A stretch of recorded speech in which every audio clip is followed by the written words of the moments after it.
आज विदुर जी महाराज जैसे गए, प्रभु का नजर विदुर की ओर पड़ गया, फिर वहां से नजर नहीं हटा। और जैसे भगवान कृष्ण जी महाराज सभा में गए, दुर्योधन बोला आप आ तो गए, लेकिन आने का कारण क्या है?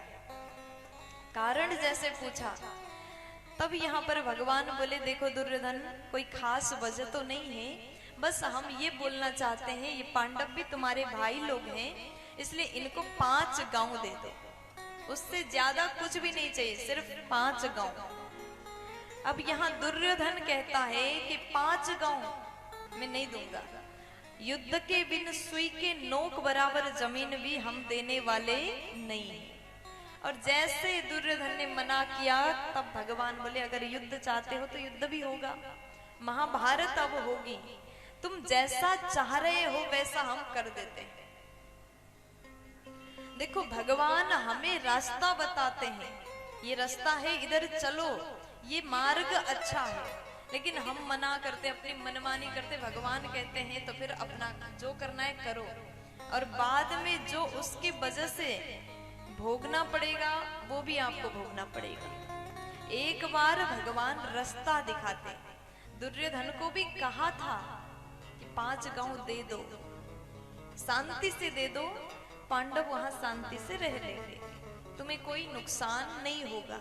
लेकिन दुर्योधन कहता नहीं, हम नहीं मानेंगे, जब तक युद्ध नहीं होगा जरा सा भी जमीन हम नहीं देंगे। तब भगवान बोले ठीक है, तुम्हारा अपना चॉइस है, तुम युद्ध चाहते हो तो युद्ध होगी, और उसका परिणाम जो होगा तुमको भुगतना पड़ेगा। भगवान बोले ठीक है, अगर तुम्हारी मर्जी नहीं है तो हम यहाँ से जा रहे हैं। दुर्योधन बोला इतने दूर से आ गए हो तो भोजन करके जाओ। भगवान बोले मुझे भोजन करने का मन नहीं है। दुर्योधन फिर बोला इतने दूर से आए, हमारे घर में भोजन बना हुआ है, खा के चले जाओ।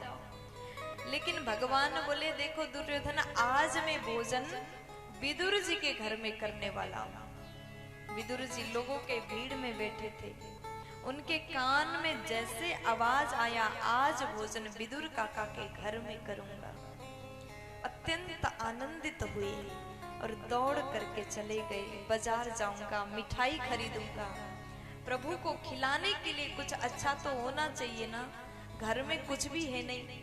तो विदुर जी दौड़ के गए। इतने में दुर्योधन बोला अरे कन्हैया तुम ये क्या कर रहे हो, विदुर के घर में भोजन करोगे? हंसने लगा। जिसके घर में स्वयं के लिए अन्न नहीं, वो तुमको क्या खिलाएगा? हंसी करने लगा। भगवान बोले दुर्योधन तुम्हारे यहाँ तो बिल्कुल नहीं खाऊंगा। और जैसे दुर्योधन को मना किया, दुर्योधन बोला कि 56 भोग मेरी मैया ने तुम्हारे लिए बनाया, खा के चले जाओ। विदुर के घर में खुद के लिए भी अन्न नहीं है, तुमको नहीं खिला पाएगा। जैसे दुर्योधन बोला, भगवान बोले देखो दुर्योधन, मैं तुम्हारे घर में भोजन किस कारण से करूं? दुर्योधन बोला कैसी सवाल है, बना हुआ है, खा के चले जाओ। बाहर बाहर से कह रहा है। लेकिन भगवान बोले देखो दुर्योधन, 3 परिस्थिति में हमको भोजन नहीं करना चाहिए, ये बात आप लोग भी सुन लीजिएगा।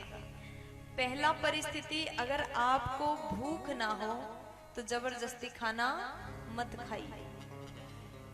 किसी किसी का आदत होता है ना, भूख ना भी हो, रिश्तेदार के घर में गए और देखा कि काजू कतली रखा हुआ है तो मन नहीं मानता, एक खा लिया।